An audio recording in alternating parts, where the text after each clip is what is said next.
negatives here tonight, probably -20 until tomorrow. The deer have been working out this trail, coming to my food plot pretty much every night, about 4:30. So I got in a little earlier tonight. I have the RER with me, the DSLR with me. I hope to get one down on camera, but it's gonna be a cold sit. I'm warm right now. I still have another jacket to put on, so we'll see. I don't know what the temperature is, but it's cold. So, well, guys, it's about 4:30. If they're gonna be coming through, they're gonna be coming through here pretty quick. It's really, really windy. Almost unsafe to be in a tree. But I only have about another half hour, 45 minutes to sit it out.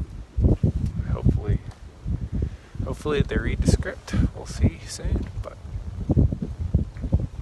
don't forget, guys, that RER bow can be yours if you get on tradgeeks.com and sign up to win it.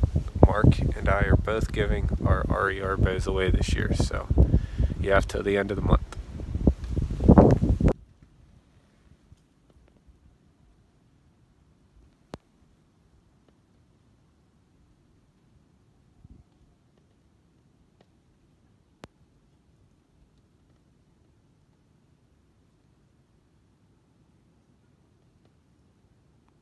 Well, guys, if you still have a tag in your pocket, I'd recommend trying to get out tonight. I just hung a stand, run into the hardware to get a few things. Gonna spend a day with the kids, and then I'm gonna get out and sit for an hour or two this afternoon. A big northeastern storm is coming in, or an eastern storm, southeastern, I guess you should say. Temps are gonna be really low, huge wind gusts. The deer are gonna have to be on their feet early. So, I still have that doe tag.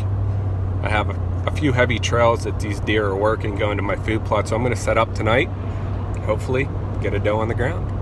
Had a dentist appointment this morning and then met my girls to grab some lunch.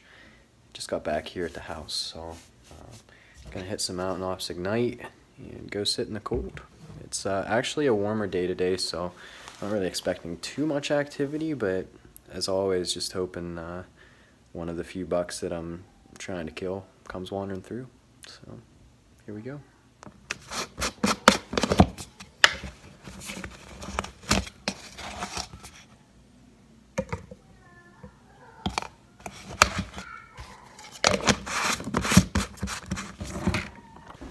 Oh, if you could hear my 2-year-old in the background crying, it's because she absolutely hates taking naps. She hates quiet time. She is strung like I am, and it's constantly energetic and excited about everything. So I guess that's all there is to that, but I am stoked to go sit outside. One of the cool things I did while I was in town, Lisa wanted to snag some new running shoes. She's starting to train again. And at TJ Maxx, I found this cool little hat rack for all my hats. So, well, not all my hats, just the ones that I wear regularly. So, pile of them, but they're organized now. It's crazy. One of the things that I love about our new house, too, that I just figured out, other than where it leaked at one point, it's not a current leak, but that looks lovely. The old homeowners left that for us, which is great. But this right here is my furnace room, and I have a little target there, and so if I walk out here, this is the room that I get set up in. All my clothes are there. All the way out to here is a good solid 13 yards, so practicing how you hunt's important. So I carry the jacket and bibs because I have heavy base layers on underneath them. I carry those into the stand as well as my outer hat and gaiter. So I throw this stuff on before I leave. I'm going to throw gloves on and take a quick shot. Just one shot. And I like to do that wearing what I'm wearing hunting. So I've done that the past 3 times I've been out. It really makes you feel confident and comfortable when you're in the stand expecting a deer to walk by. So.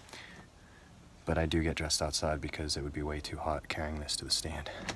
Alright, so I feel like the abominable snowman. That's alright.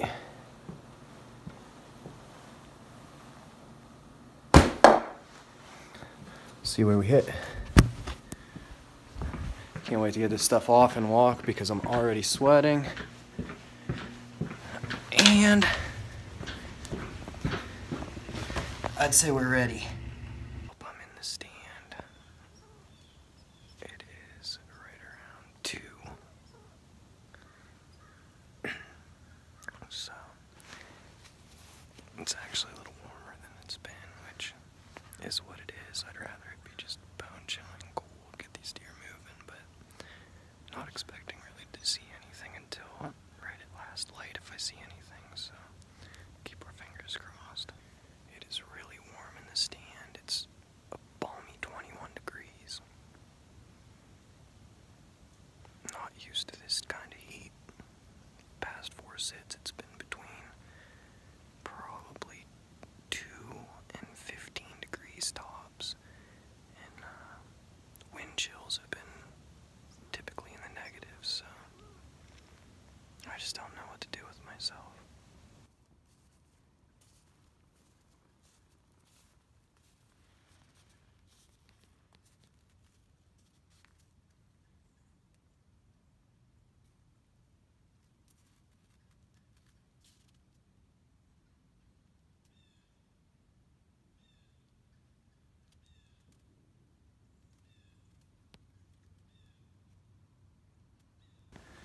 I'm completely beside myself right now. The buck that I'm hunting just came out 30 yards, and I knew the path he was on was too far. I wasn't going to take a shot at him, so I was running the video camera, and it didn't record.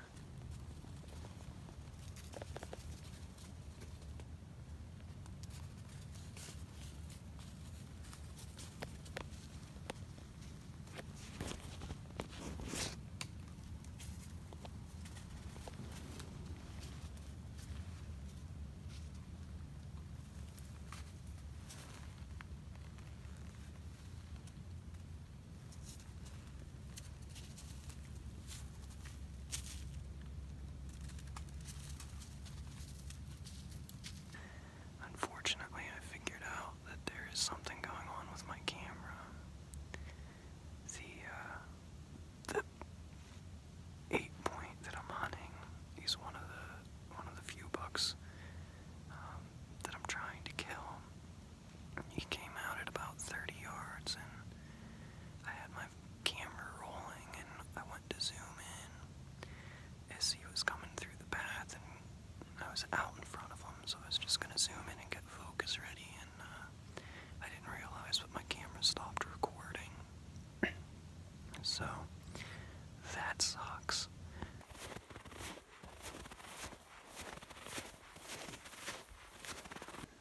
Well, guys, I'm back. It's Sunday. Homestead's down in the valley here. Had a rough morning at the house. Fridge burn up basically. So I had to go buy a new fridge, install it, along with a bunch of other things that you have when you own a house and property. So I got all that done, and wife said, why don't you go for a hike? So I'm out hiking, and I have a trail camera up here that I put on a bed a couple weeks ago. I'm just gonna see if that bed's been used at all. And then every year we get a real Christmas tree. And I've been taking them down on this one point that I created for them to be a sanctuary / bedding area. So this will be the 3rd year, because we've been here 3 years. I've taken my Christmas tree down there and just kind of put it where I wanted them to create, you know, some back pressure and from the wind, and to give them some cover from our driveway that comes way back around. So I can kind of look down in the sanctuary and see if any deer's been bedding there. What's really cool is, you know, the last few weeks I've really been seeing them bedding in there with the snow. Took the Christmas tree down there, and I'll have to walk down and show you guys, but there's beds all through the area that I put the Christmas trees. Mike and I actually this past spring went down in there and did a bunch of hinge cutting also, and that really helped. So it's really cool as a land manager to see deer doing exactly what you want them to do, and that's kind of my goal for everything on my property. So it's fun. I'm going to continue doing that. It's a part of hunting that I love, so you're going to see a lot of vlogs about that. You already have and continue to. So if you think it's boring, change the channel. But if you guys have any questions about land managing, let me know. I'd love to answer as many questions as I can. I have a lot of good friends that are level 2 deer stewardists and involved in QDMA and management. I don't have any certifications myself, but I'm learning quite a bit through them. So if you guys have any questions, let me know. You can probably see all this heavy, big poplar behind me with the marks on it.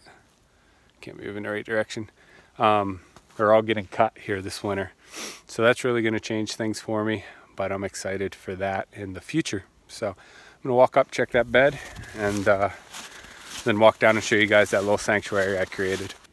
So as you can see, there's really no spruce trees in this area at all, or evergreen or any type of thermal cover. So last year, actually this spring, I planted 1, 2, 3, 4, 5, 6. There's another one, 7, and a couple over there, 8, 9, 10, somewhere in there, around 10 trees just in this area to give it thermal cover. And then right over here where you see the hinge cut is where I'm putting my my Christmas trees, and I planted more evergreens over on that side. So what it kind of does is give them a little thermal cover in an area that they already like to bed. And then up here on this power line is where my food plot's at. So kind of just creating an environment that's going to work good for us. It's really close to the house. My driveway actually runs right there. So it's kind of cool to be able to watch this area produce and watch animals live in their natural state here. But it is close to my house. House is way up there. Garage and house is back in here. So it is close. There is a lot of activity. So I got to kind of create a really secure environment in this area for them. I don't know if it'll work, but it's a long process. 3 years just to do that. Once this gets timbered, that could completely change, but that's where we're at right now. I'll walk you over and show you those beds.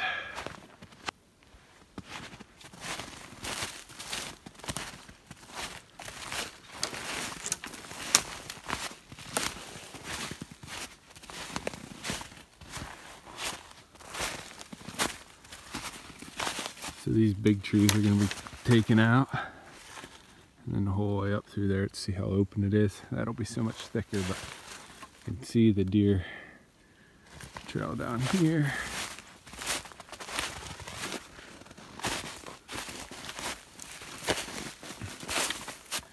Again, the spruces that I planted, they're all throughout here. Trying to create a better habitat for them.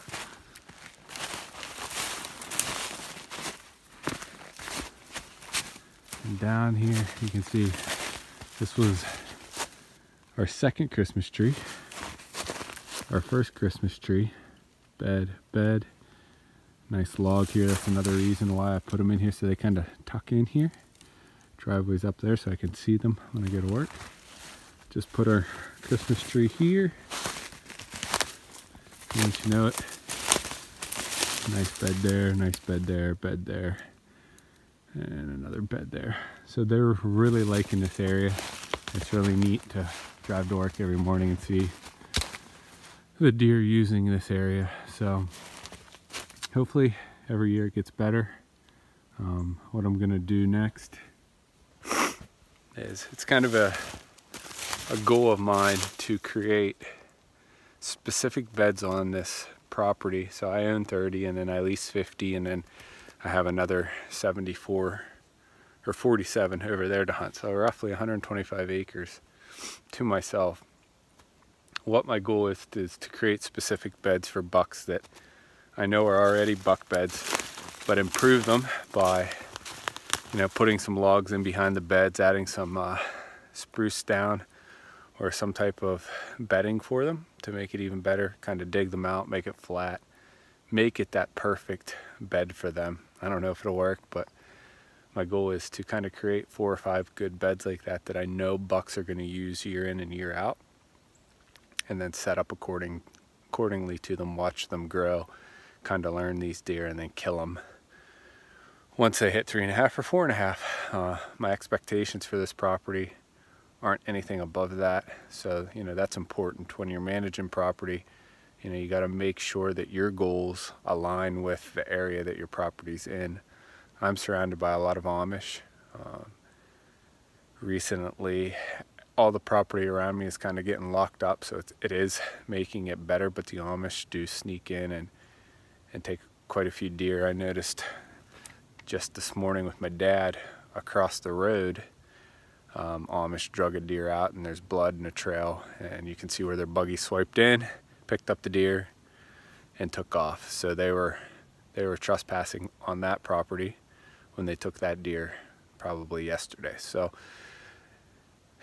it is tough. It's frustrating at times, but the simple things are what make it exciting and want to make you keep going. So like even finding these beds in areas that I'm improving is cool to me. Once you pick up a shed on your property that you've watched that deer all year long, and you know that he's primarily standing on your property in the late season, is super cool. It's little things like that, my dog picking up a shed, that keep me going. It's tough. It's my good friend Mike Roman told me, you know, this is something that Finn's probably going to benefit from more than you, but you'll be able to kick back and watch him reap the benefits. So that's my goal. It's fun to do this. It makes the winter go a lot quicker. As you know, it's 20 degrees and I'm out in just a sweatshirt walking around, putting on miles. It's fun, and you guys should look into it. So if you own any property, it doesn't matter how big it is. 30 acres is what I have to really work with as far as improving right now.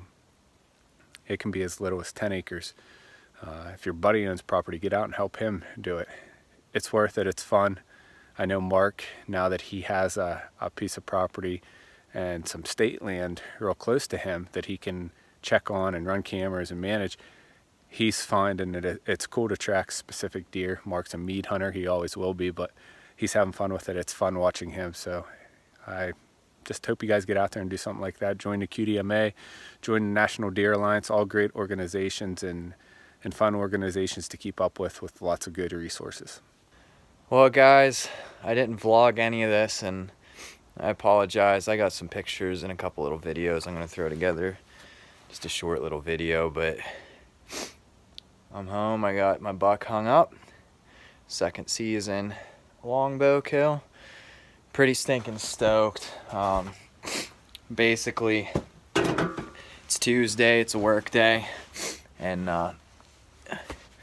I had a half an hour break to come check a trail camera, and planned on hunting all day tomorrow, sun up to sundown, but I wanted to check and see if anything came through early, just to see if it even warranted sitting in the morning. And I'm working out to this trail camera.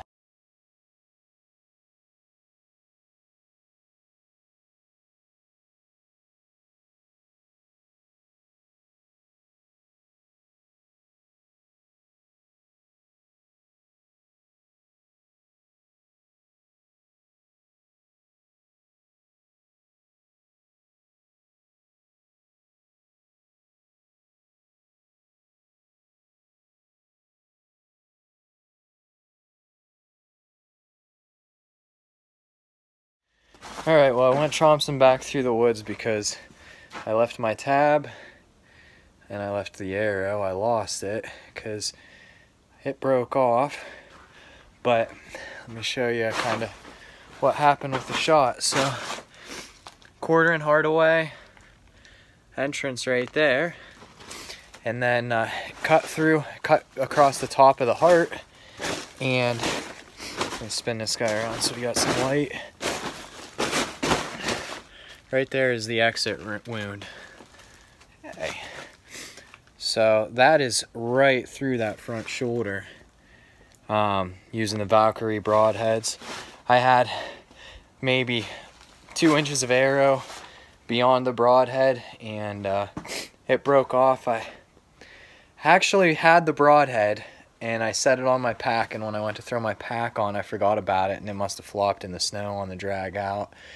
So I backtracked because I remember leaning my tab on a tree. I just set it down when I leaned my bow there, and it was right where it was.